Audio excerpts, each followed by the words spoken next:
So I went back to bed. And why didn't you mention all this in your original statement to the police? Oh, I did. I don't know why they didn't take it down, but Hi. I told them everything I saw.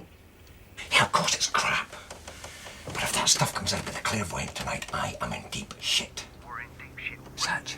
They already gonna... Satch, will you quit panicking and get off the telephone? I'm missing it. Who has the answers? It's his mummy. Was an innocent man so consumed by grief and guilt misinterpreted, making it look like an admission to a murder that had not taken place? Was this a terrible miscarriage of justice, or a domestic argument that got tragically out of hand? After the break, we will disclose details of a past connection between Detective Superintendent Walker and James Macready, of which the defence at trial were unaware. And more than pointing the finger at police misconduct, we've already brought up the missing brandy glass, crime scene photos, plus forensic logs. Want to wash and shine your car in less than 5 You listening? minutes? Fit any normal hosepipe connector. Who was that on the phone? The whole car with Oh, Satch, getting his knickers on a twist. This is crap. They get nothing. They get nothing. buckets, power washers, or a car wash. Dave, start it again. Our research department recently unearthed a dramatic new twist to this tragic story. A newspaper article dated 16th of June 1977 reports an incident in Glasgow 15 years prior to the murder of Gary Meadows, which proves that Detective Superintendent Michael Walker and James Macready had met before. Walker, then a PC, had been called in to break up a brawl at the Brown Tavern, along with colleague and friend PC Colin Hood. In the ensuing fracas, Hood was stabbed and later died in hospital from his wounds. We talked to Colin's sister, Elizabeth Hood. That's Liz. My brother was only Colin's 18 sister. when he died. He was the sweetest, kindest person. Totally dedicated to his job. James Macready often stayed with a relative on the estate we lived on. I mean, he seemed like a pleasant young man. Macready was in the pub. Look at that, the they've cut time it. They've and was cut it. arrested. They've cut something out. Later Shut up, released I'm listening. following a statement from local drug addict George Connolly, who was involved in the brawl. At his trial, George Connolly admitted that he and he alone had killed PC Hood, and vehemently denied suggestions of Macready's involvement. But could it be that 15 years later Michael Walker still had a grudge against Macready and held him in some way responsible for the murder of Colin Hood? If this is the case, could this have influenced the way in which the Meadows case was handled? Was James Macready framed for a murder he did not commit? We were worried about a sodding brandy glass. The bastards have just suspended me from duty. Oh, shit. I'm sorry. Yeah, so am I, Satch. I'm sick of the soddy media dictating police procedure. Macready must be creaming himself. Shit! I'm going to be pushing paper for the next 6 months because of him and that bullshit documentary. How the hell did they dig up all that stuff about Glasgow anyway? Researchers, that gets. Yeah, well, I'm going to do some research of my own, thank you very much. I'm going to find George Connolly and get to the truth once and for all.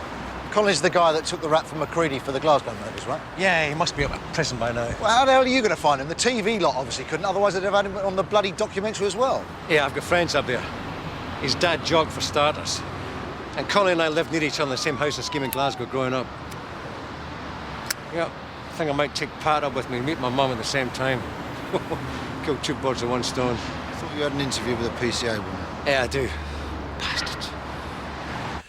Look, I saw no reason to mention the Glasgow case because Macready had been released without charge.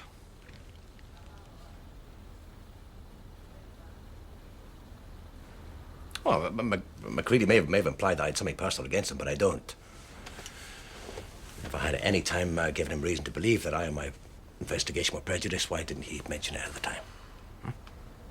How close were you to Colin Hood? Not very. As they said in the documentary, we worked together now and again. But the only bloody thing they did get right, apart from that, was a pack of lies. 8 years later, and people start recalling facts they didn't mention before, huh? It's all very convenient, isn't it? But I suppose back then there wasn't a documentary being paid. made. Why did Fiona Meadows not give evidence at McCready's trial? She was only a 7-year-old kid, for God's sake. So traumatized she couldn't speak. We did have a videotaped interview with the child protection officer, but I was advised by the prosecution barrister at the time that it was inadmissible evidence because she couldn't be cross-examined. What did she say on this video? Well, it wasn't exactly what she said. She barely spoke.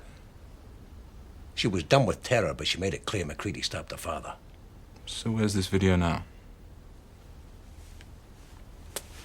Disappeared without trace. Well, it was 8 years ago, after all. Well, we'll definitely look into that. Now, McCready's allegations that you're homophobic. You bullied him whilst in police custody. Please. Look, I work with gay people. I get gay friends. Their sexual preferences, none of my bloody business. You know, perhaps if McCready had had a gay MP championing his cause at the time of his trial, he might have tried it on with these accusations. But he didn't. It's all fabrication. So these accusations of police misconduct are completely unfounded. The jury concluded McCready killed his partner in cold blood. I am certain any appeal will produce the same verdict. Well, we just have a few more questions. We won't keep you much longer. Oh, take all the time you want, sweetheart. As you know, I've been suspended from duty.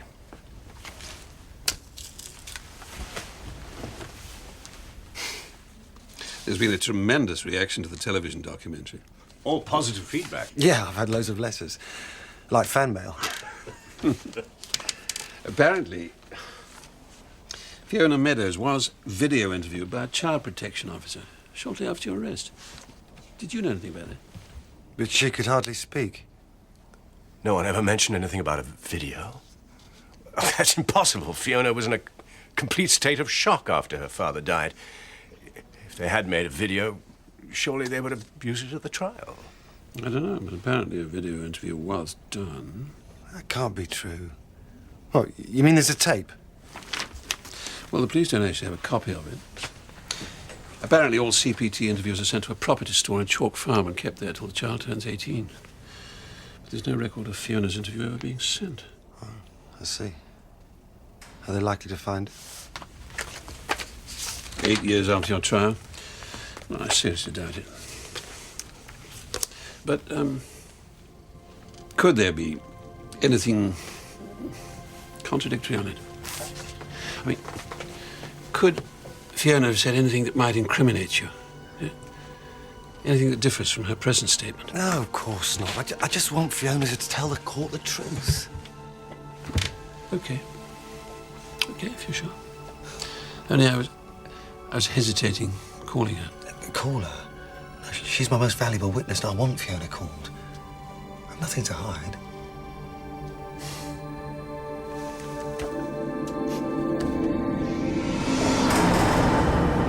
I'll get some flowers for your mum, yeah? Good idea. Give me the bag. I'm fine. Hey, you're not supposed to carry anything.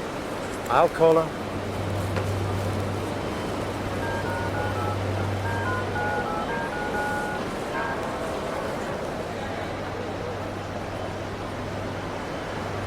Hello. Hello, yeah, it's Mike. Your son. Yeah. Now, can you hear me? We're at the station. Yeah, no, Glasgow. Yeah, we just got here.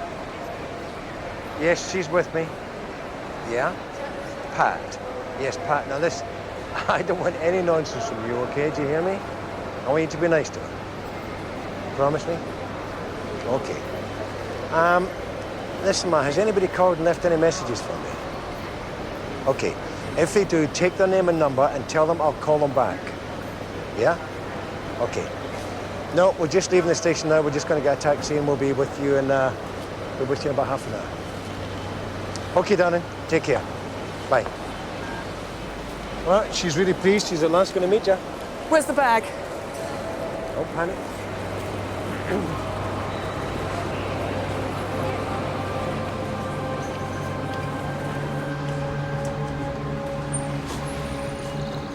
Sean? It's me, Jimmy. Did you see it? Yeah, but the guy they used to play me wasn't as good looking. No. It's looking good. No, of course you can, mate. I'll source it for you when I'm out. Now listen, George Connolly. You found him yet? Well, when you do, the going price, double it.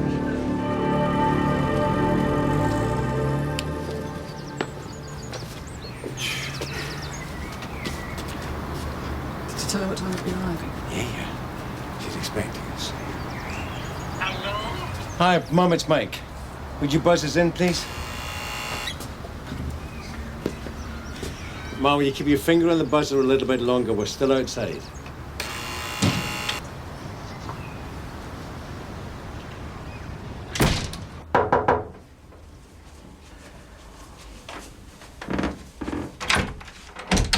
Hello there. Can you manage? I'd be in trouble if I couldn't. I've been on my own long enough. Hello, Ma. Good to see you. Mum, this is Pat. Pat, this is my mum, Violet. Hi, Violet. It's really great to meet you. These are for you. Thank you. You better come in. It's at short notice. I've not had time to do any housework. And my help only comes in once a week. Will you be staying overnight? Or is this like your usual 10 minutes and off again? We'll stay. I am flattered. So it'll be more than a cup of tea then. Makes a change. Will you be sharing the spare room? We will. Now, don't you start. Give that to your friend. And there's biscuits too. Thanks.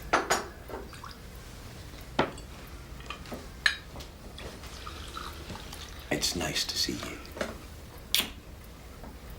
How are my grandchildren? They're fine. And Lynn? Is Yes, she well? She's fine. They're all fine.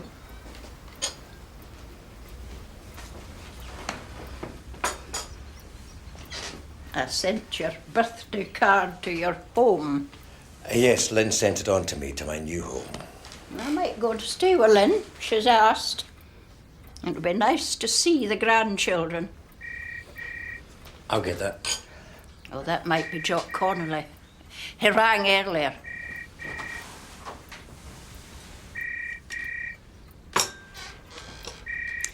Have you lived here long, Violet? It's part of a rehousing scheme for the elderly. Yeah. They moved me in with a lot of old women I don't know. I hate it. Biscuit? No, I won't, thanks. Okay, see you in about half an hour. These are lovely photos.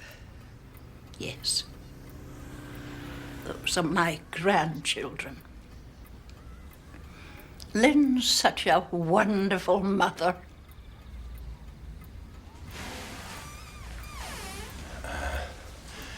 Listen, I've got to go out for a bit. Okay, I'll come with you. No, it's George Connolly's father. He's going to show me where George is. Apparently he's dossing down with some drunks in a squat somewhere. Why can't you just leave this alone, Mike? Mum, we've got some news for you. It's not We're going to really have a right. baby. We're having another grandchild. It'll be illegitimate.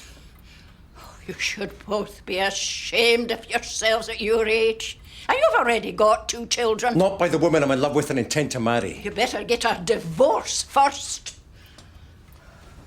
Look, let's talk about this later, Ma, okay? I've got to nip out for a bit. Will you take care of Pat for me? I'm sorry about this. And I really don't think it's wise for you to come. It's a pretty rough area. Okay, I'll stay here. I'll be fine. I'll be back as soon as I can, I promise.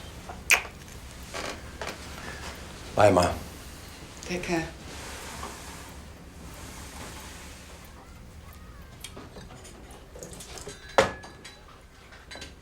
I have every right to feel the way I do. He should never have left his wife, worse, his 2 children. He was a one for the ladies. Good Can I help wash up? No, thank you. Look, Violet, it's pretty obvious that I'm not welcome here. You know, I'm sorry. Mike led me to believe... What has he told you? Never believe a word he says. He always was a liar. His father was the same. Never told the truth about a thing. I was always surprised he left Lynn. When his dad left us, he was broken-hearted. He knows what divorce can do to a family.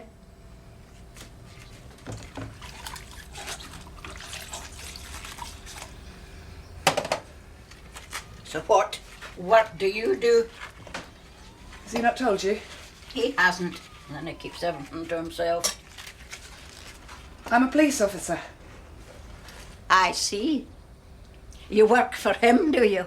And did you not know he was married when you started up with him? Married, and with 2 Waynes. Then I suppose when you get to your age and you're not married, you make do with what you can. Violet, I had absolutely nothing to do with their separation. Now, if you excuse me, I think I'm going to wait in the bedroom.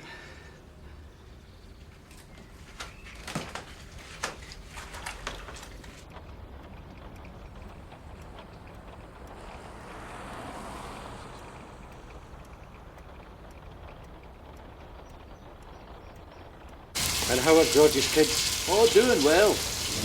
They're living in America now. Sheila took them over there after he was sent down. Sometimes I get Coast Guard.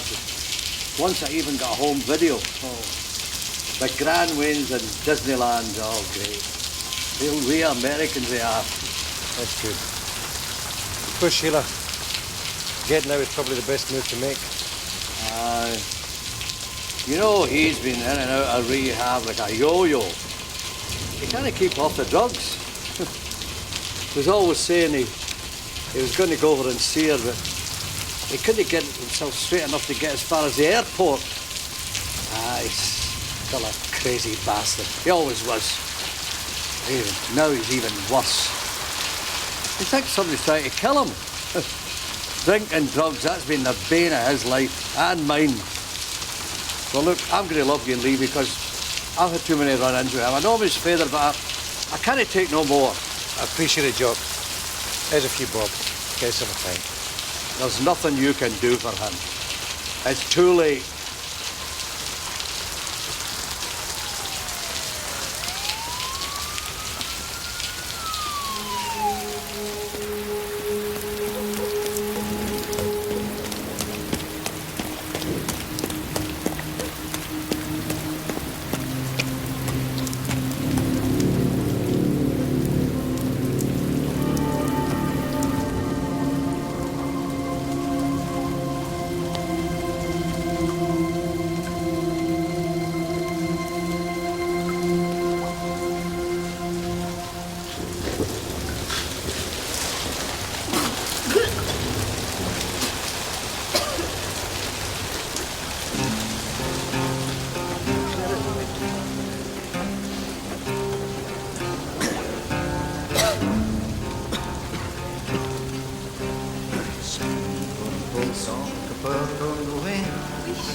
Long time no see, Georgie.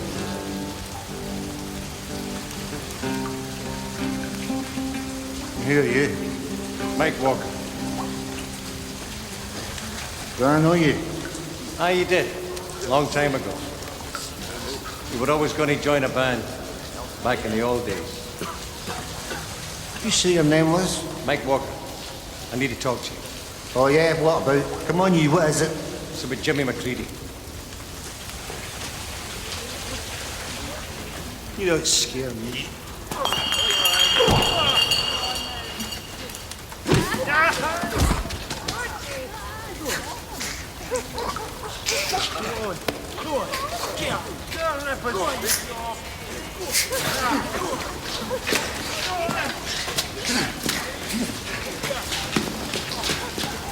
You don't scare me.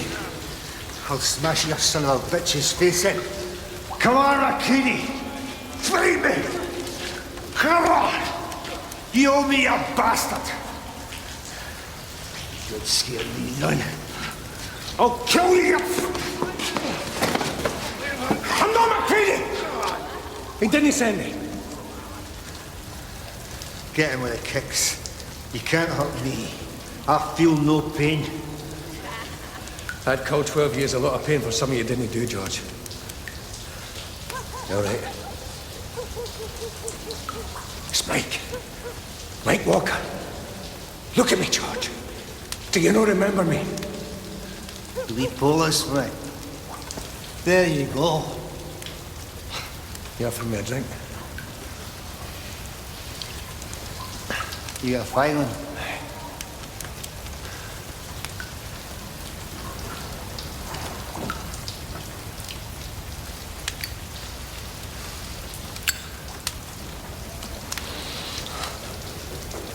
So you know McCready? Oh, come on, Georgie, I was there. That stabbing.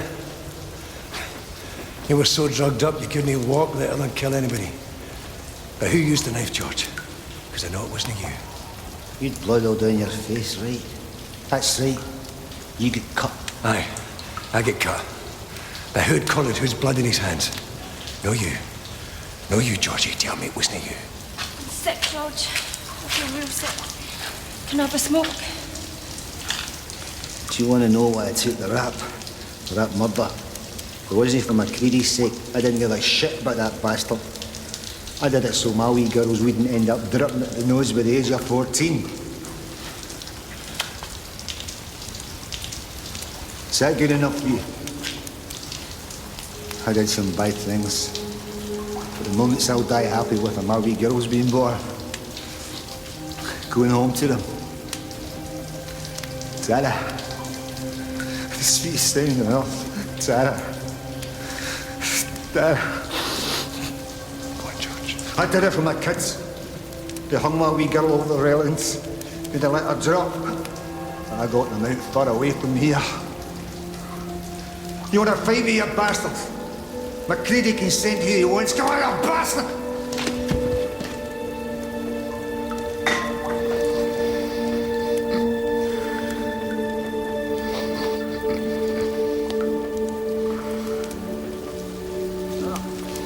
Do you want to have some fun? Give us a tenner. Give us a fiver then. Oi! Sod of shit.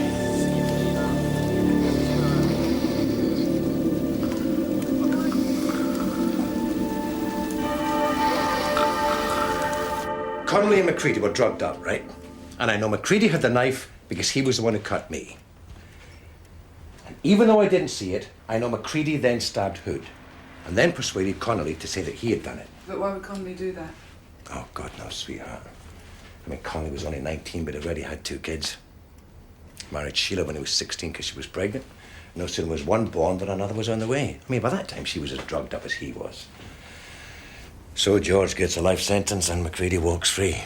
But I still don't see why Connolly would agree to that. He said they'd threatened his kids, held one of them over some railings or something. Also, he was up to his eyes in debt to half the drug barons of Glasgow, as well as McCready. Okay, so you think that McCready agreed to pay off Connolly's debts and that's why he went along with it, yeah? Yeah, probably. Nah, I don't believe it. How long's Connolly been out of jail? For the murder.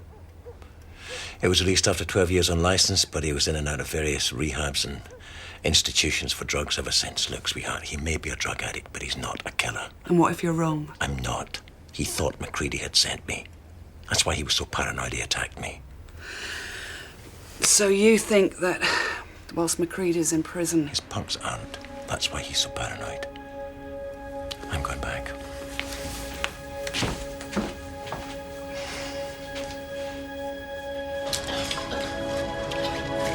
What happened, officer? Oh, there's been a fire at the back of the building. It's under control now. You should stay back some. Yeah, do you know how it started? Well, one of the kids said something about petrol being poured over someone. Drug-related, I imagine. Okay, I'll take a torch, thanks. One of them pointed at him and said, "Is that George Connolly?" I nodded. And then they dragged him over and started pouring petrol over him.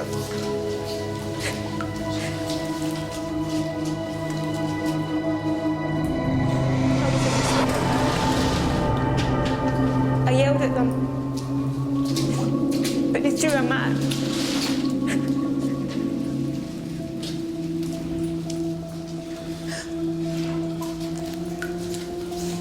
He never did nothing to stop them.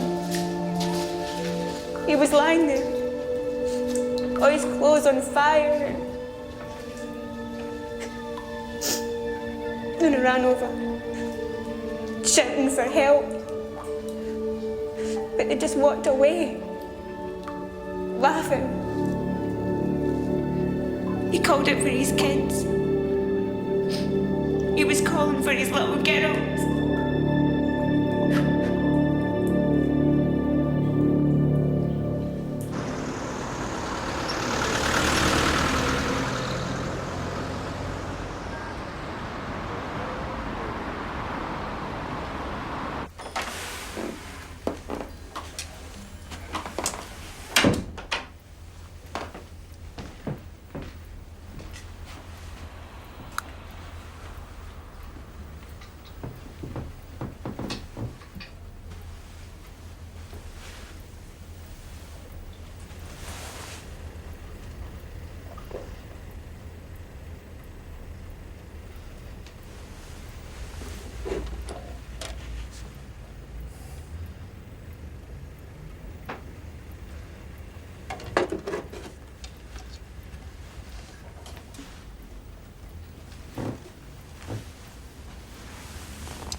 Hey, I'll be back just after the funeral. Okay. You don't mind me leaving now, do you? It's just I don't think I can take much more. My dear little mum, no way. She takes a lot of getting used to. Sure. Take care. Okay. Oh, excuse me. See ya. See you soon. Bye-bye. Hello? Mike? Yeah. It's Liz. Liz Hood. Liz, thanks for getting back to me. I wasn't surprised to get your message. I saw a miscarriage of justice. What was a miscarriage of justice was the way they cut my interview to shreds. I agreed to go on the show to talk about Colin, and they made it look like I was supporting McCready. I knew it. I knew it must have been something like that. I was so angry about it, I decided to do a bit of digging of my own. I think you might be interested in what I found out.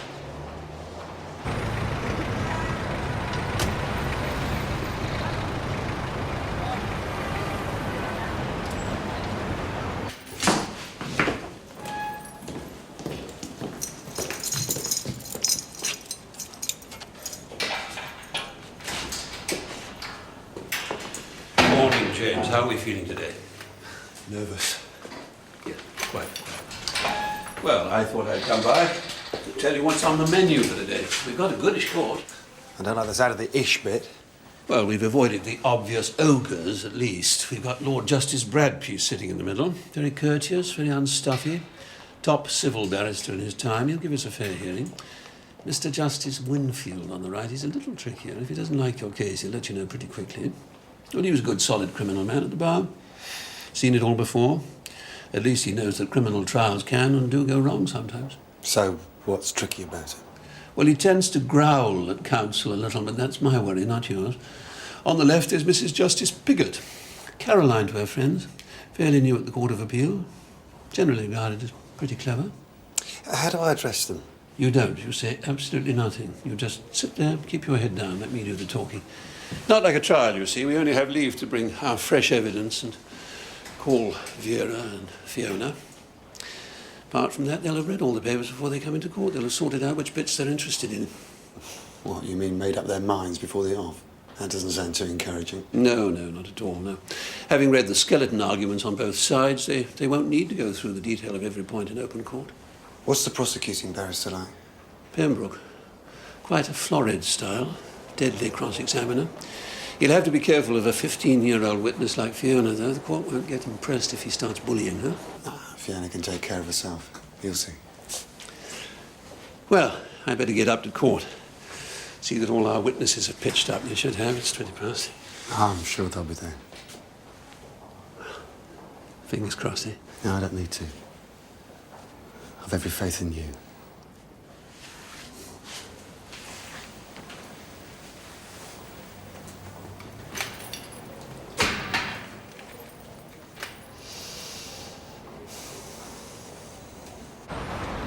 Watching that documentary brought it all back.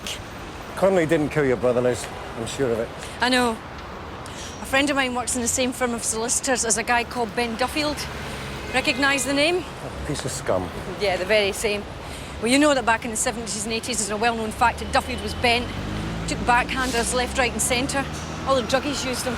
Oh, yeah, if there was a bust, he would get there before the bloody cops. Yeah, exactly. Well, supposedly he's cleaned up his act. Very respectable now. No whisper of his past. But when I found out he was executor of Gary Meadows' estate, as well as representing Macready... Yeah, whoa, you're going too fast. What estate are you talking about? It's one hell of a conflict of interest, Mike.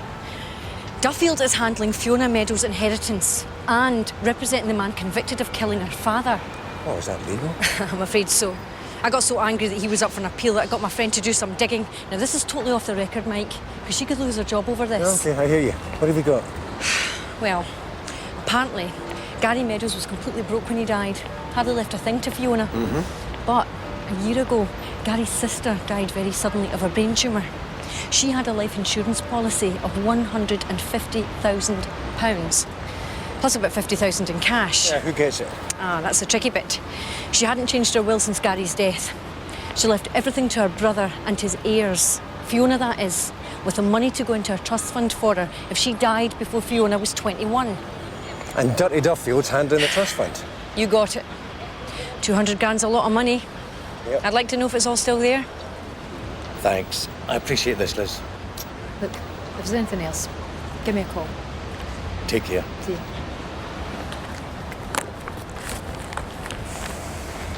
All rise.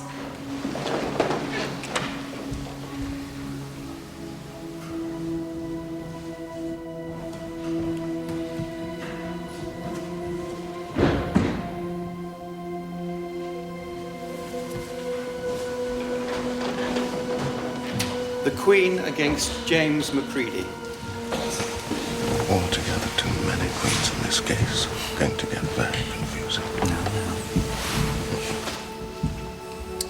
Are you James Macready? I am. Please be seated. Yes, Mr. Reynolds. Here's another one. My lords, my lady, I represent this appellant, together with my friend Mr. Bunn. The Crown are represented by my learned friend Mr. Pembroke and Mr. Freeman. This case comes before the court, the single judge having granted leave to appeal in February of this year. The appellant was convicted of murder at the Central Criminal Court on September the 26th, 1992. The single judge granted an extension of time of some 8 years. Mr. Rylands, you may take it that we've read the transcripts and your grounds and the skeleton submissions and are familiar with most, if not all, of the papers in this case. It comes to this, does it not? The appellant was convicted of the murder of his partner, Gary Meadows, who died from a single stab wound to his back, penetrating up into the heart. No one else, other than the appellant, was in any way involved in the incident that led up to that injury being sustained. You now, with the leave of the single judge, wish to call fresh evidence, particularly from the deceased's daughter, Fiona, who was present in the caravan at the time, and also from a neighbour, Vera Collingwood. The evidence is said to support the defence given at trial, but rejected by the jury, that the injury was, or may have been, the result of an accident, pure and simply. That the deceased's injury was, in short, self-inflicted. My lord, as ever, puts it much more succinctly than I could possibly have hoped to. That is why he sits up there and you, Rylands, are down here with us lesser mortals.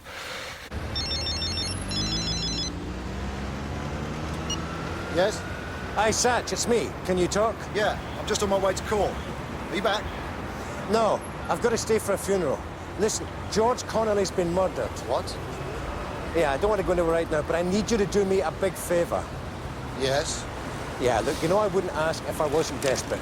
But I need information about transactions from a certain bank account. Yeah, and how am I supposed to do that then? I thought you could use that woman that's after your body to help. Mad Mel, isn't it? I thought you said she could hack into MI5. That was a joke, mate. You saying she couldn't hack into a simple bank account? No, I'm just saying I'm not sure I'm prepared to risk my manhood finding out. Yeah, manhood. What manhood? Listen, just offer her up the body. I need that information fast. You further complain that evidence relating to a brandy glass was not disclosed at trial, and that its disclosure would have been of material assistance to the defence. That is correct, Lord. Mr. Pembroke, could you help us? What is the Crown's position in relation to the brandy glass? You do concede, do you, that it was clearly disclosable? We do, of course, but we go on to say it could not have contributed in any significant way to the defense case, nor in any sense could it have weakened the Crown's case. Our position is therefore disclosable but immaterial. Yes, thank you. At this stage, we simply wish to know whether we may consider it as evidence. What weight it has will be of a different matter. My lady, yes. Mr. Rylands, are you content with that? Well, the appellant would contend that its non-production was, yes, as a result of bad faith on the part of the officer in charge of the investigation. For my part, you will have an uphill task to establish that any officer in this case has deliberately withheld this piece of evidence, knowing it might affect the outcome of the case. My Lord, we say it is a possibility. It clearly was withheld and clearly shouldn't have been. Shall we proceed for the moment on that basis and leave to one side any issue of bad faith, which we can return to if it becomes necessary? Of course. No. The glass could well have confirmed the defendant's account given in an interview that Meadows' injury was received entirely by accident.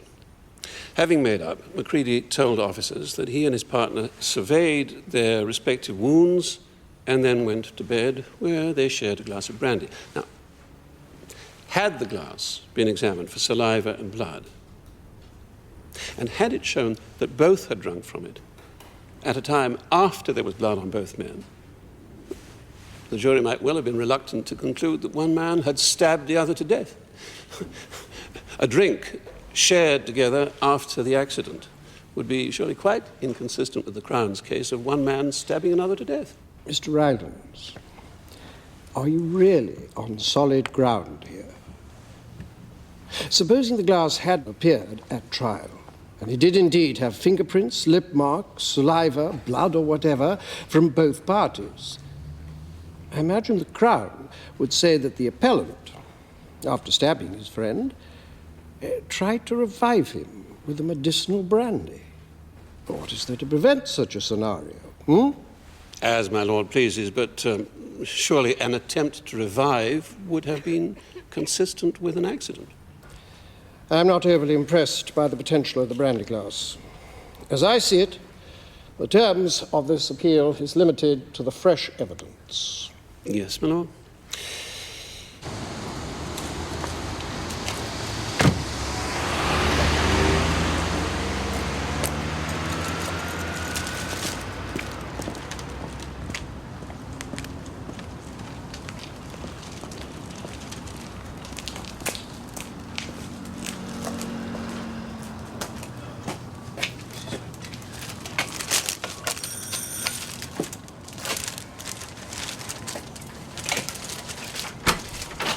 Melanie, you look fantastic. Not quite the formal me you're used to, eh? Come in. Easy for you. Oh, David. You shouldn't have. So, if you want to stay one step ahead of the game, you've got to get your head around this new software. Yeah, well, like I said on the phone, I've been having real trouble working through some of this coursework, you know. So, you want some private tuition, do you? Or have you got an ulterior motive for coming here? Well, kind of. I have a girlfriend. I've got a cat, but I don't brag about my pussy. What is it that you want? A bank account. I need you to hack into a bank account. Bank account? That's illegal. And for an inferior Merlot and a bunch of flowers from the corner shop, I'm not prepared to take the risk. There's no risk, you know. It's not like we're breaking into the Bank of England. It's just a question of me sorting out a personal matter. I would really appreciate it, Melanie.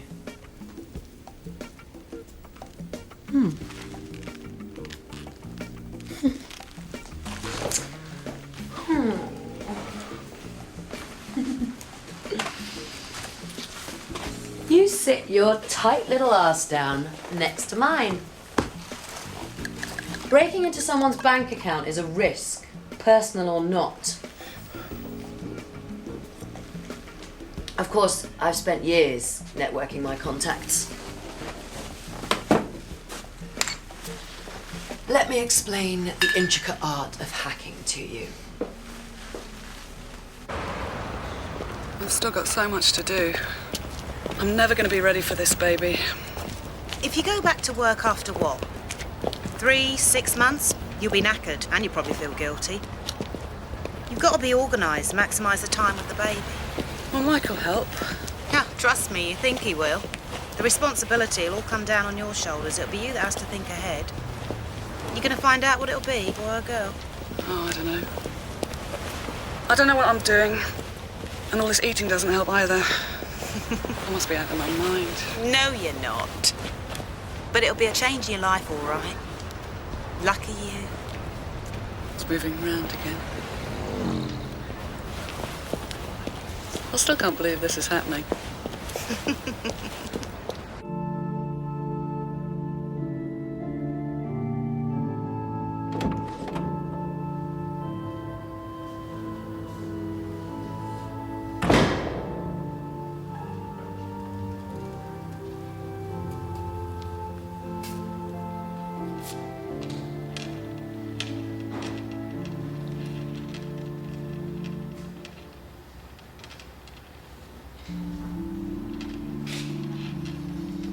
Rise, please.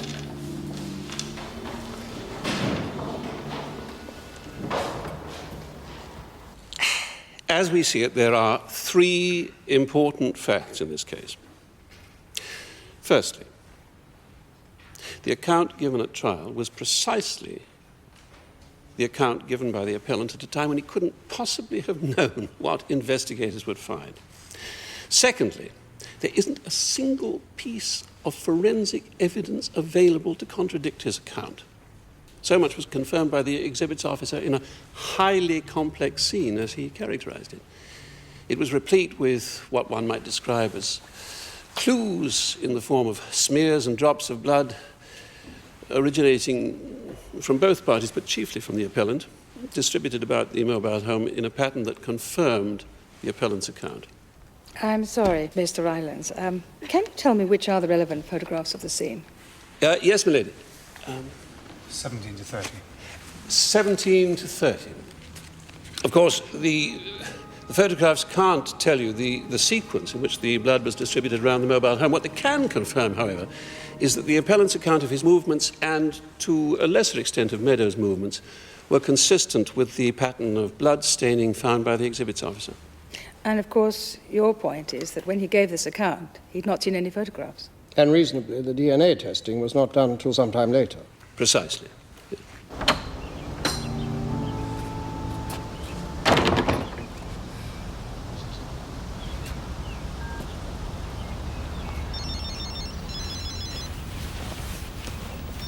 Ah, come on, come on, come on. You owe me big time. I was with Mad Mel till 2 o'clock this morning. She never drew breath, then practically raped me. Yeah, did you get anything? Yeah, soup full of cows. All right, you ready for this? Yeah. Duffield has power of attorney over both Macready's money and Fiona's inheritance, right? Right. So, Mel hacked into Fiona's trust account. We found one very large, very interesting payout. Yeah. What? Hello, go on. All right. Set. Hold on to your hat. 15 grand to Avira Collingwood. Yes, I knew it. The bastard's trying to bribe her to change her statement. Yeah, well, look, you're going to have to go really carefully on this one, mate, if you want to use this, because you are going to have to get a Section 8 under pace, otherwise it won't be admissible as evidence in court, yeah? Yeah, right. Anything else? Yeah. We also hacked into Macready's account, went back to when records began. Right up until he was sent down, there was a large, regular payment going out to an account in Florida. Florida? Did you get a name? Yeah, Colony. Sheila Conley. Do you know her? Yeah, I think I'm looking at her. Thanks, Satch. Later. Sheila! Sheila, it's Mike. Do you remember me? Mike Walker. I spoke to George just before he died. What do you think you're doing? I'm more interested in what you've been doing. Nice suit. Then you've been living a cushy life for years, haven't you? I don't see that's any business of yours. Don't you? Poor George was always crazy about you. In fact, didn't he spend 12 years behind bars for you? Nobody forced him to do anything. He did it for drugs. You left him to rot when he got out of prison. Why come back now? I wanted to say goodbye to my husband. You certainly got here fast. Who told you he was dead? Jock called me. I don't believe you. I've got details of monies paid to you by James Macready. You've been bleeding him dry for years. I don't know what you are talking about. Don't you come on, Sheila. Why did Macready continue to pay you money after George was released? What have you got of Macready?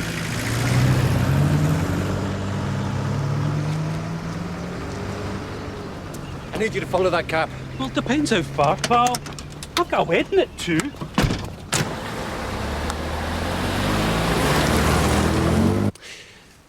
Then there is the highly significant fingerprint on the blade of the knife. You will notice that at photograph number 29.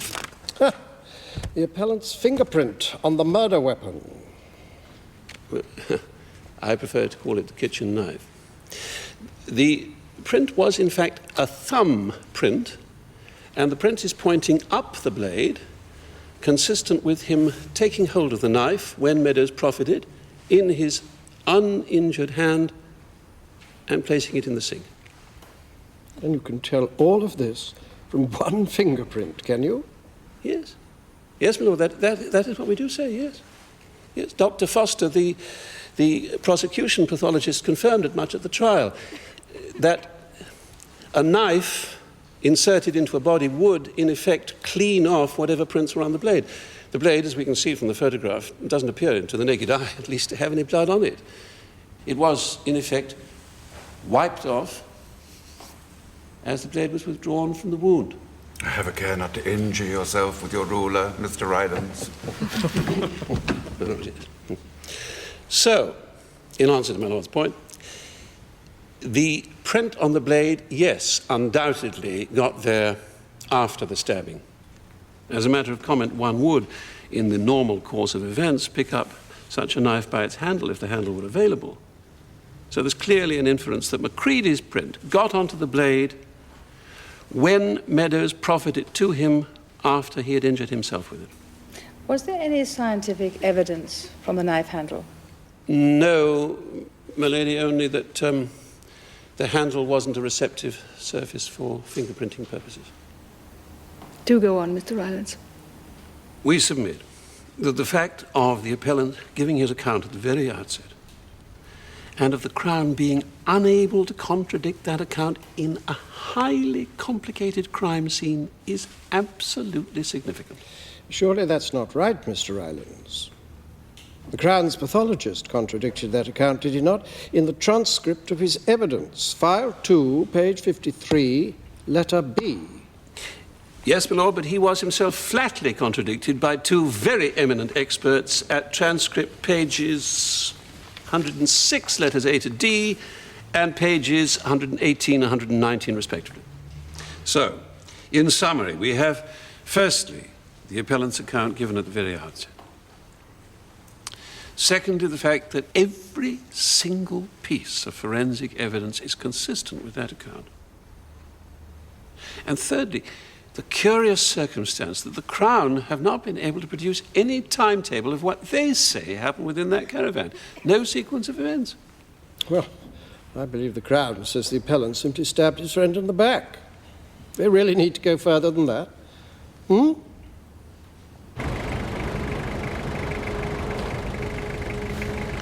Hi, where did she go? Straight up there, second place on the right. Thanks.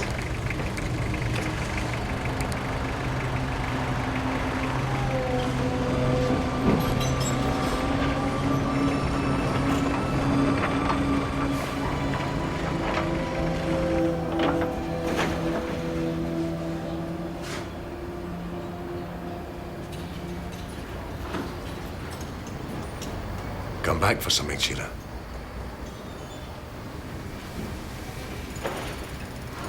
Forget how bad it was. My kids are at college now. Even got American accents. Come a long way from here. And you've come a long way to come back. Everyone always underestimated George, but he would have done anything for our kids. He loved them so much. I really believed George would come out to Florida to be with us when he got out. Why didn't he? He was on drugs in prison. I got myself clean. He never did. Not even when he was released. McCready's been paying you money for years, Sheila. What have you got in him?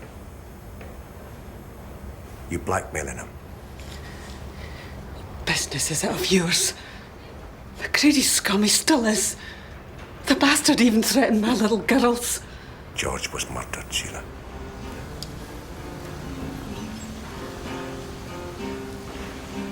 Thought as much.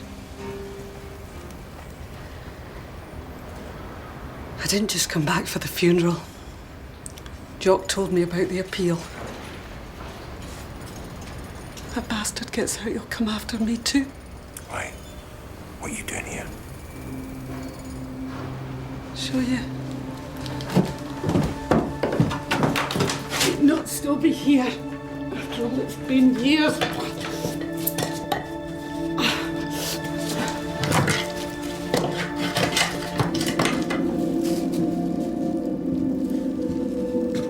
What is it? It's the knife McCready used on that young cop. And me.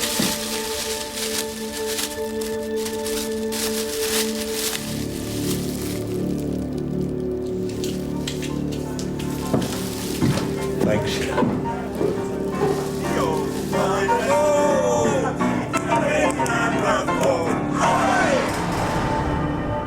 My lords, there was evidence at the trial of the behaviour of McCready and Meadows towards each other that evening.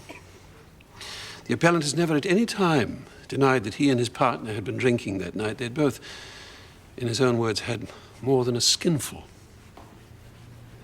That night, they'd been with friends at Butterflies. Butterflies? Butterflies? What? It's a club, my lord, in central Soho, famous for its transvestite cabaret acts.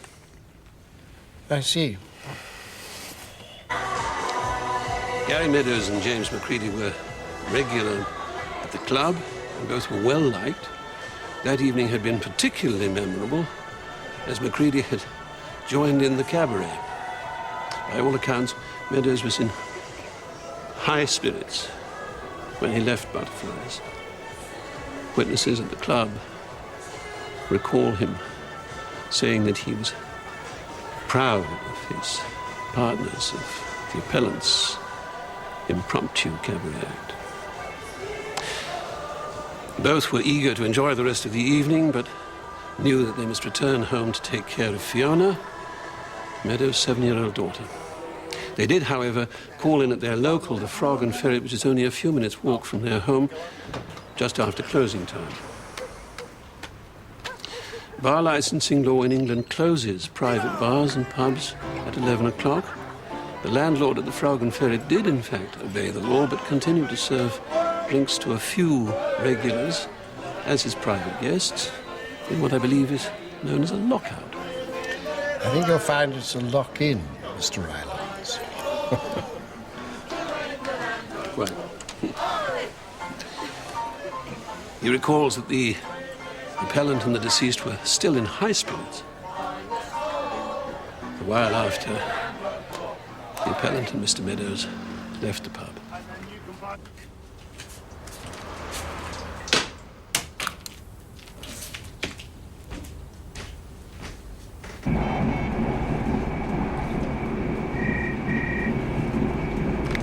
Hello?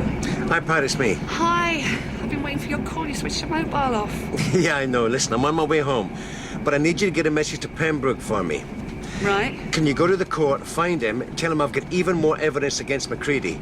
I've got the knife he murdered Colin Hood with. Yeah? And my guess is McCready's prints are all over it.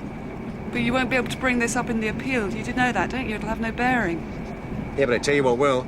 Duffield using Fiona Meadows' inheritance to pay off Vera Collingwood. You got proof? Yeah, I'm getting it. But that doesn't explain why Fiona was so keen to come forward. Well, you interviewed her. What do you think? Well, she said she'd blocked everything out, and then it suddenly came back to her when Duffield approached her. Yeah, well, there you go. Duffield's obviously the key. Except why would Duffield risk everything to help McCready? Yeah, well, they're all pals. He's obviously making a stack of money for his troubles. I don't know. Fiona did seem pretty convinced it was an accident. Yeah, well, I wouldn't underestimate the power of suggestion. No, maybe. Hey, how soon can you get to the court? I'm still not changed, but pretty much straight away. Okay, I'll see you there. Hey, I've missed you. Oh, missed you. I'll see you soon. Okay, bye. Bye.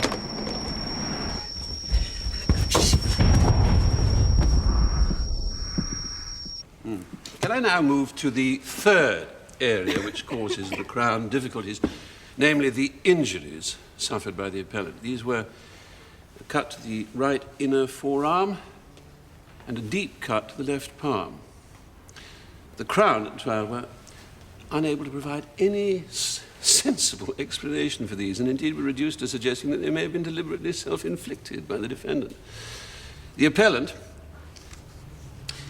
gave the following account of his injuries: that Meadows had armed himself with a kitchen knife. He was in a highly excitable state, and he started waving it around. The appellant sought to disarm him by going for the knife, and in doing so, suffered a cut to the left palm. An injury, by the way, which is known as a classic defense injury. Yes. In the ensuing fracas, Meadows again caught the appellant on the arm, and all this happened before the stabbing, because had it occurred as the Crown contended after the stabbing, the knife would presumably have borne some traces of the appellant's blood on it, and the Crown couldn't find any evidence for this.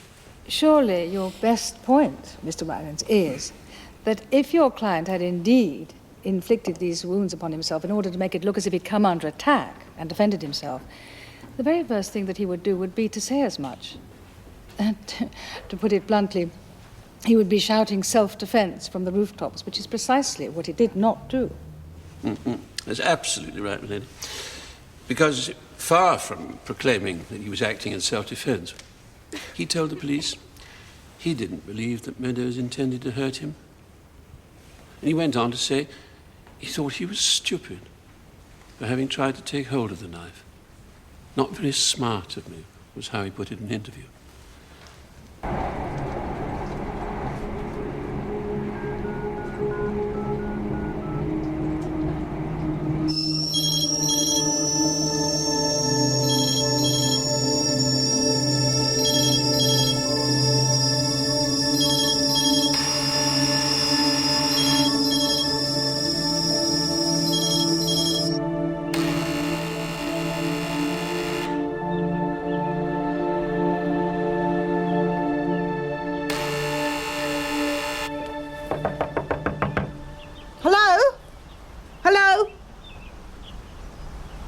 Do you know if there's anyone at home? Flat 6, Pat North? I'm a friend of hers and I've been trying to contact her and I... Call the caretaker. Flat 2. Well, I can't let you in. Security. I'm a police officer. Ring for the caretaker. You see, what he did was to deny throughout that he'd ever had the knife in his hand, thus depriving himself of any issue of self-defense, or even of provocation, and stating that simply that this was an accident, and an accident he hadn't properly seen. Hence his failure to appreciate the depth of the wound, the severity of the internal injuries, and consequently his failure, deeply regretted, to call an ambulance. So you would say that it was not just an accident, but a whole series of accidents. Precisely. Seeing the time, I think that would be a convenient moment. 2:15. All rise.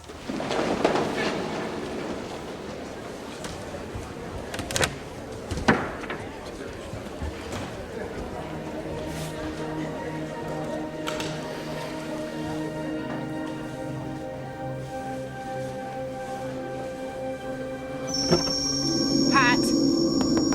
Pat!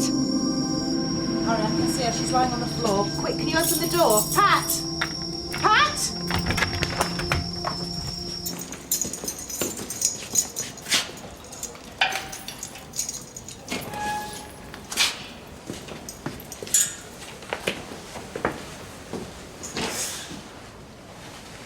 Thanks.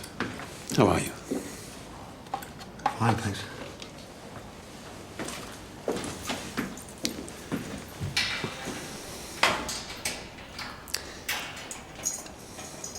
I'd best grab a sandwich and see you in court. You look very handsome. The wigs look daft to everyone else. You make me nervous. You become unapproachable. You're a lot more confident in court. Very sexy.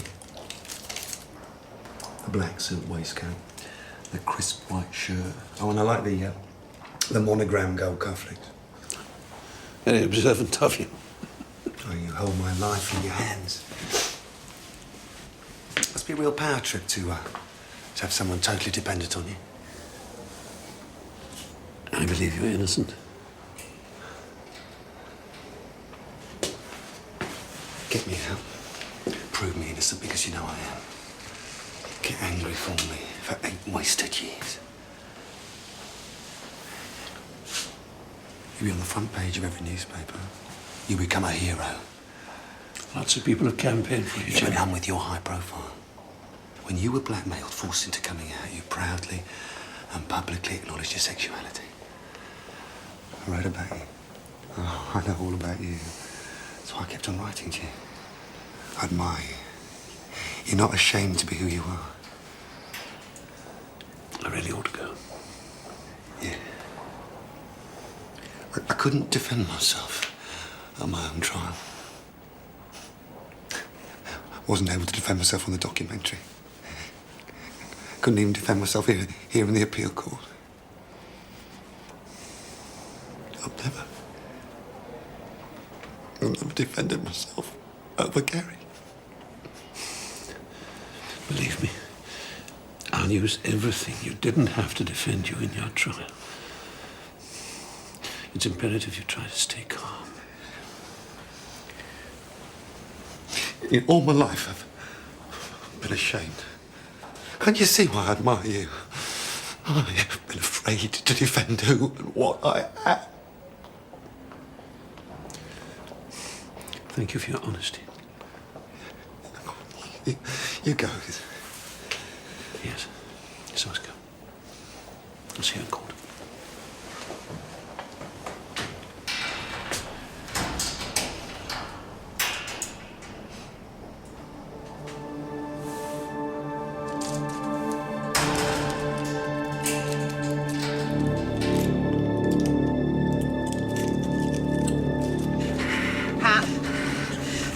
I'll get your night things. I'll sort everything out, okay?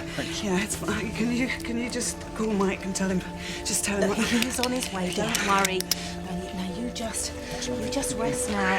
Everything's going to be fine. Now, shall I stay with you? No.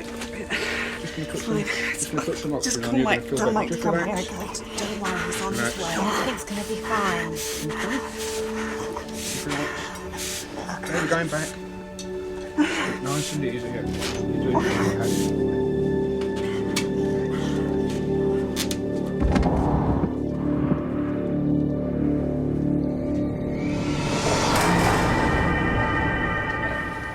Tell me where I find Pat and Lot, please. Room 208 is about. Thank you.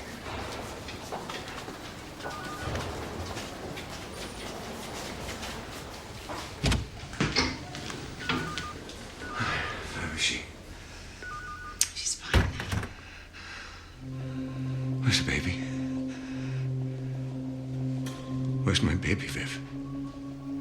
She lost the baby. I'm sorry, Mike.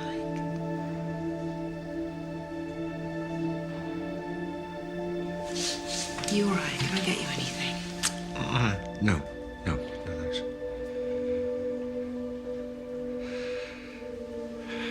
Thanks for everything, Viv. Thank you. I just want to sit with her for a bit. You can go on.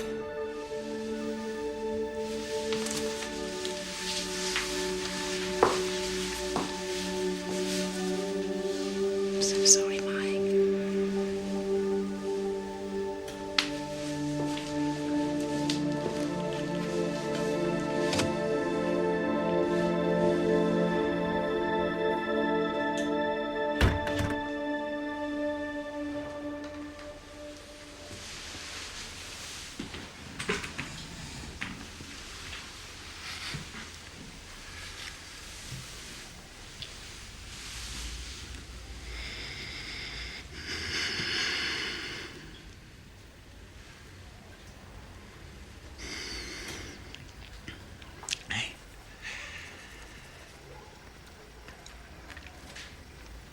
Hey, let's get married, huh?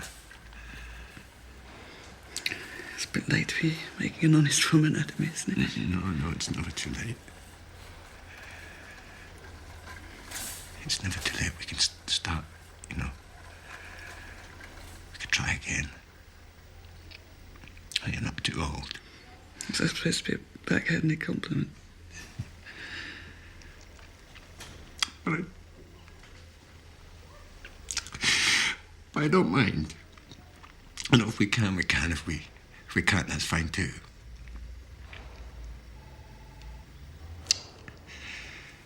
I just want you to know you're the most important thing in the world to me. I love you.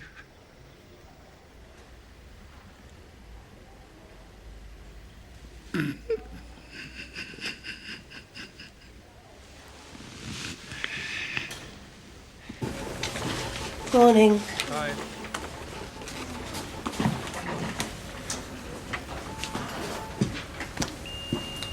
Morning. Morning. Just wondered if we still had a copy of that Rackham House documentary. Yeah, it should do it. It'll be on one of the shelves in Janie's office. Great. Thanks, Barbara. How's she doing? Not good. She lost the baby. All right. I'm sorry. Yeah, look, have you got those bank statements? Yeah. You okay? No, not really, but we've got to get these to Pembroke. The sooner we get this over with, the sooner I get back to see Pat. The bank accounts. McCready's solicitor set up a company, Cornwall Communications, which he used to move money backwards and forwards. Yes. Quite a paper chase. Yeah, but what about the McCready incident in Glasgow? The knife can still have his fingerprints on it. But with that and Sheila Connolly's statement... Yes, but what you must realise is that is a completely separate case. I know that. But surely it gives us an insight into McCready's character, that he killed before. We simply won't be able to get that in. We're dealing with this conviction, not a previous murder. OK. Let's say you put me in the witness box, yeah? Ask me about the personal grievance McCready's accused me of having, yeah? Couldn't I slip it in then? That I now have proof that he committed another murder in the past? No. I'm sorry. The only thing you could use, and this will have to be divulged to Rylands, is that you have evidence to show that Duffield paid a sum of money to Vera. Out of Fiona Meadows' inheritance. Don't tell me that's not relevant in the bloody case.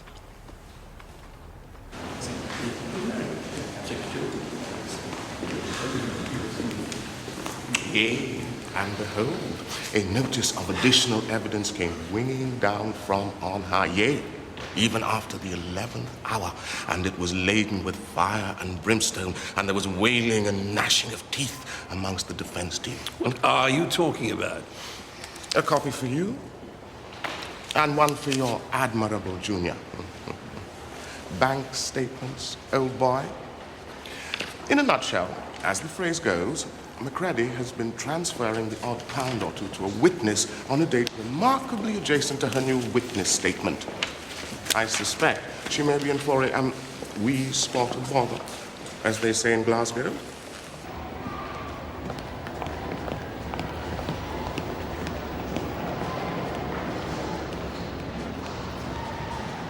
Can I ask you about your present circumstances, Mrs. Collingwood?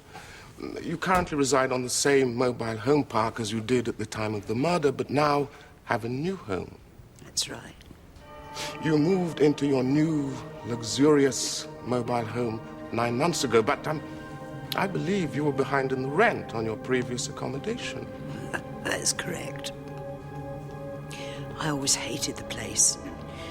It had bad memories for me of poor Gary, and it was damp. Can you please tell the court how you were able to financially secure your new home? Well, that's none of your business. If you must know, I had private savings. Really? Private savings? Were you not on Social Security benefit and dependent on your pension till recently? Mrs. Collingwood, did you understand the question? Yes. Didn't someone else provide the money for you to upgrade to your rather smart new home? Do I have to answer that, my lord? Yes, you do, Mrs. Collingwood. Let me make it clear. Did Mr. James Macready, via his solicitor, Mr. Duffield, financially assist you so that you could move from what you describe as a damp caravan to a nice new modern one with every facility? But it was always very kind to me, very supportive. Just how supportive, Mrs. Collingwood? He helped me out. He helped you out? Just how much did he help you out, Mrs. Collingwood? A few £100. There's nothing illegal about that. A few £100. A new caravan. Nothing illegal about that. Can I? Would you, look at these bank statements, Mrs. Collingwood, could you? Thank you. Would you describe to the court what you're looking at? I don't think we need the theatrics, Mr. Pembroke. Yes, my lord. Are those copies of your bank statements, Mrs. Collingwood? Yes, but... Which clearly show a large sum of money going into your account 6 months prior to Mr. Macready's appeal. I don't know. Can you please tell the court for what reason that sum was paid to you? I don't remember. You don't remember? Well, maybe I can help you out. Was it in any way connected to you adding to your statement regarding the events on the night Gary Meadows died? No, it was not. You seem very sure about that, Mrs. Collingwood. Yet you are still unsure why that money was paid to you. I wish to remind you, Mrs. Collingwood, that you are under oath. No luck? Yeah, I found it eventually, thanks. I just thought I'd drop these off. They'd been put in the wrong sleeves. Isn't this the one you were looking for?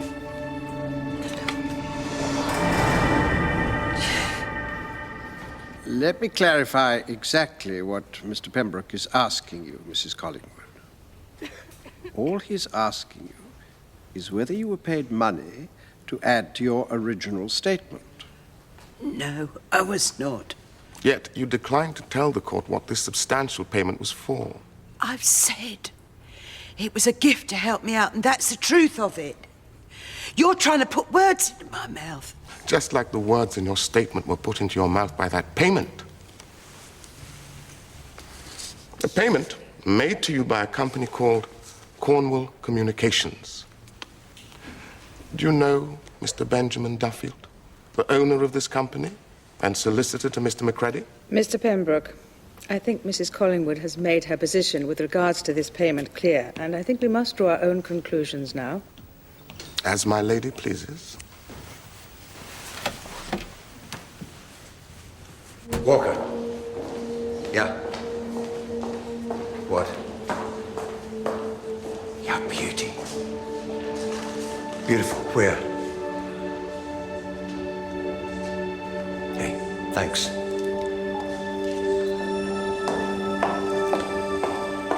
Fiona Meadows.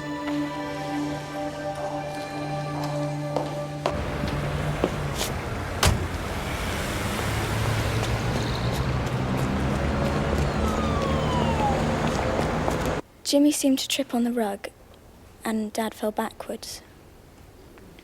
All happened so quickly.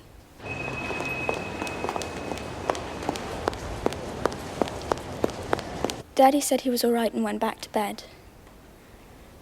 Jimmy came over to me and kissed me, said not to worry. He said we were all friends again.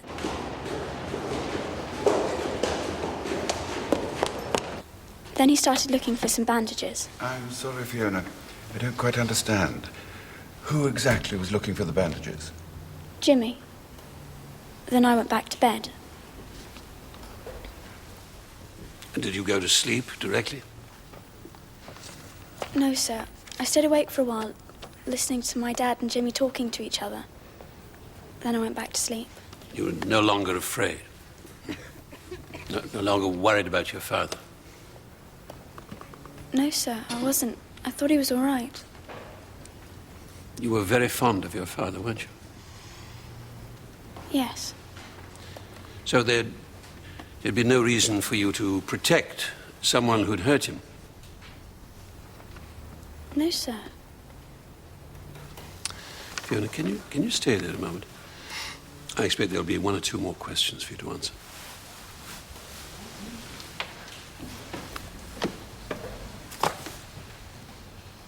My lords, my lady, before embarking on my cross-examination of Fiona, might I raise a matter, perhaps, in the absence of the witness? Yes, of course, Mr. Pembroke. Usher, would you accompany the witness out of the court and stay with her? Thank you. I don't expect we shall keep you for very long. Would you go with the usher?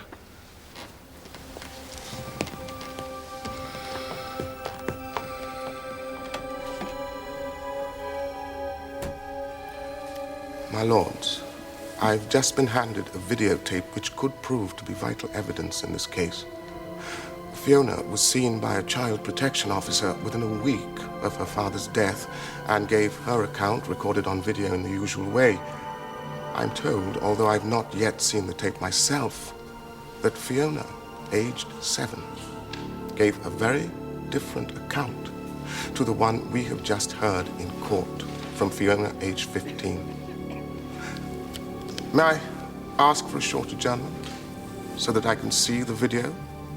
I expect my learned friend, Mr. Rylands, will want to see it as well.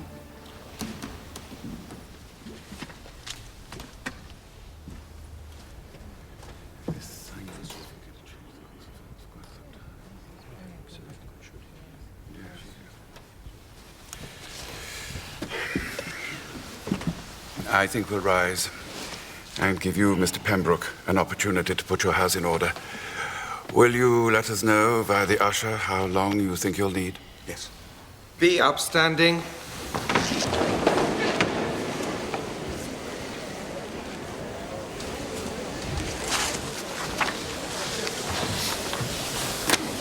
What exactly do you plan to do with this video? Well, that rather depends what's on it, doesn't it? Come on. Hi. The nurse said you refused breakfast and lunch. Yeah, well, I'm not eating my breakfast at that ungodly hour, and I'm certainly not having my lunch at 11:30. So, apart from starving yourself, how are you feeling? Oh, brilliant. Just brilliant. Anyway, how are you? Come on, Pat. I know what you're going through. I've been there, remember, twice? Now, you can't blame yourself, believe me. Well, I can a bit, actually, because Mike did warn me to take things easy. Pat. Yeah, all right, I know. I'll get over it. Yeah, you will. It'll take time. It wasn't your appendix you lost. No, I do know that. But, you know, in a way it is right that I should feel a bit guilty because, you know, if I hadn't been in... You know, if I hadn't been... I can't believe it's gone. I can't believe it's gone.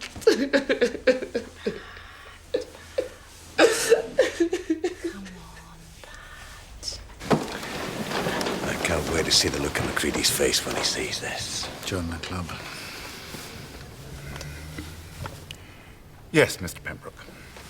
My lords, my lady, thank you for your time. We're both agreed that the video should now be played. Why wasn't this video disclosed at trial? The senior investigating officer was advised that Fiona was too young and too vulnerable to be cross-examined, and as a consequence, she was not called. That doesn't quite answer my question. Whether used or not, the video was clearly disclosable.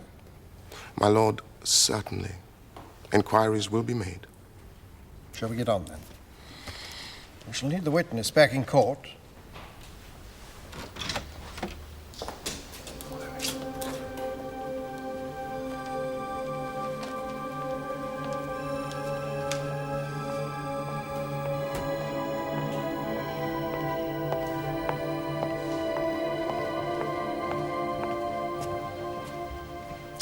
Fiona, please be seated.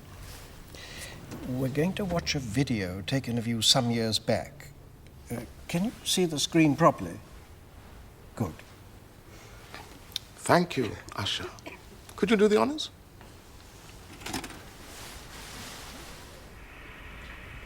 Fiona, do you know the difference between truth and lies? Well, let's see. I'm wearing a skirt, is that true, Fiona? I'm wearing a long dress, is that true? I'm wearing trousers, is that true? Yes, that's the truth, well done. Well, now we know what is the truth and what is a lie. I want you to tell me the truth about what happened to your daddy last night. So please tell me everything you remember, and all that matters is that you don't make anything up or leave anything out, because this is very important. You can hold on to Dolly, she's lovely, isn't she? You keep the dolly and tell me what you saw last night.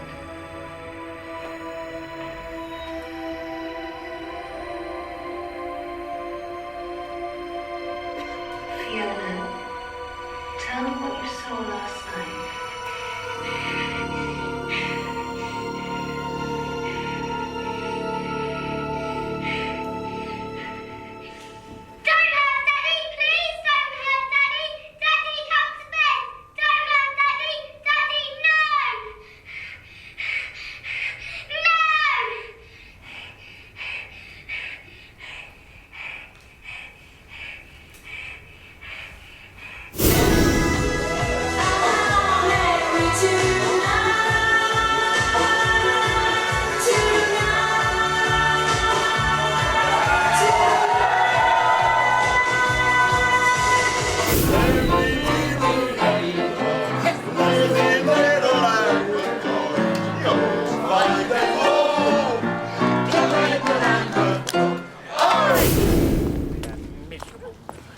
All night.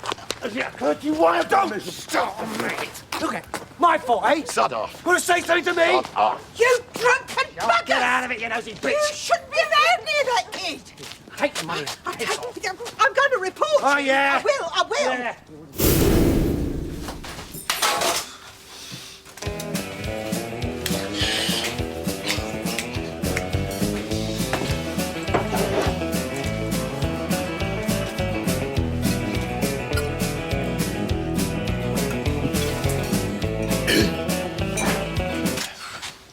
had enough. Give me the bottle. Hey, give it to me. Give it to me! I've had enough of you ordering me about. Enough! So why don't you get out and leave us alone? And I mean it this time. I hate you pouncing around those nightclubs making me look like a dumb piece of shit. You're only jealous. You hate it when I got all the attention. No! I hate it when you smother yourself in makeup and prance around like a bleeding arsehole. I want you out, so back up and get out! Make me.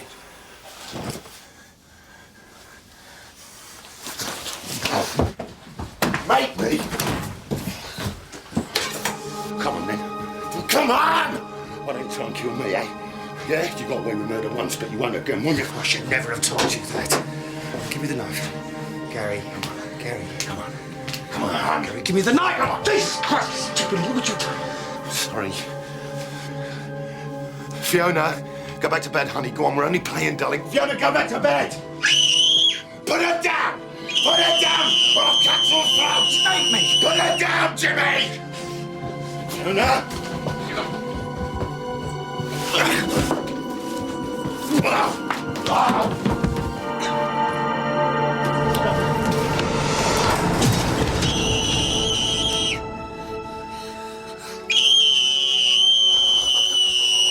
you done? Nobody fucks with me, Gary.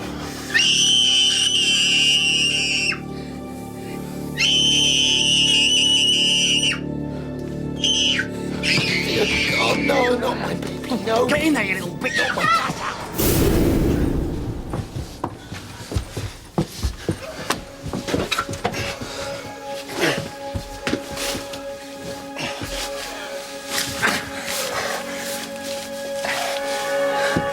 You're fine, mate. Gary, you're fine. It's not even bleeding.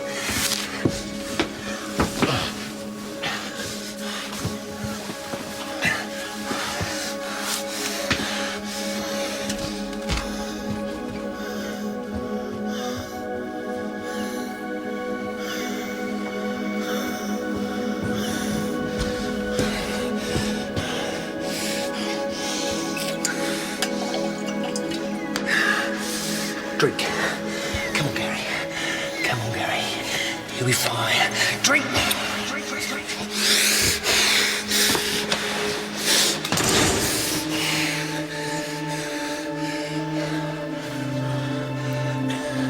Come on, Gary. Have a little drink. Ah, that's a good boy. That's good. That's a good boy.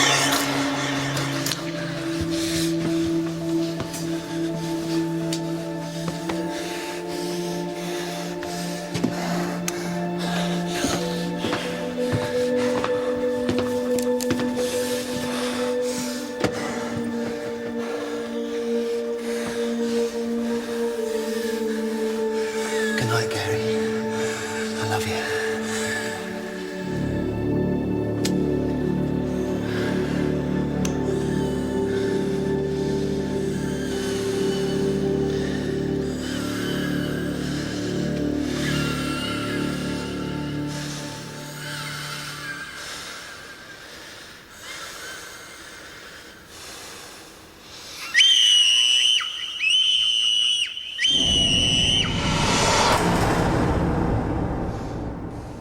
So, what now? What do you mean, what now? Your two witnesses have just been blown out of the water.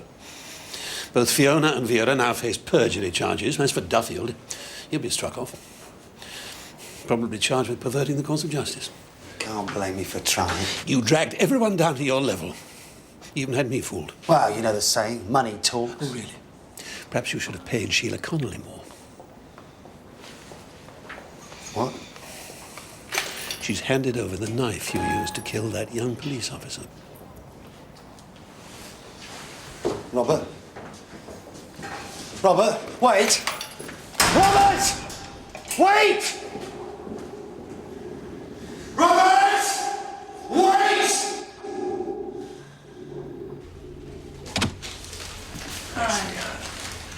How are you? Okay. So I can go home at the weekend. They have, that's wonderful. So how did it go? It was brilliant. Once the judges had seen the tape, that was it. And with the advances in DNA technique, if McCready's prints are on that knife, forensic will find him. He's looking at another life sentence for the murder of Colin Hood. He's not going to be out for a long time. It's pretty obvious why Vera changed her story, but I still don't get it. Fiona seemed so genuine. Yeah, I was watching her in court. I think she was really shocked by that video. And somehow Duffield managed to convince her the accident story was true. Wouldn't have been too hard if she really had blocked out what happened. Poor girl. Yeah. Hey, I got a tap on the shoulder, right? I'm coming out of court. I turn round and it's the chief. He's standing there and he shakes my hand and he said, sorry about the problems you've been having there, boy. The PCA have completed their investigation and you're exonerated. Suspension is lifted. Yes! And then he tells me there's a whopper of a case he wants to put me in charge of. I'm back, Pat. I'm back on top and ready to roll. Brilliant. Hey, Satch. How are you? Here, these are for you, Pat. Oh, thanks. That's great. Thanks. And this is for you. Oh, that's my boy. Hey, I'm going to open this now. Oh, good.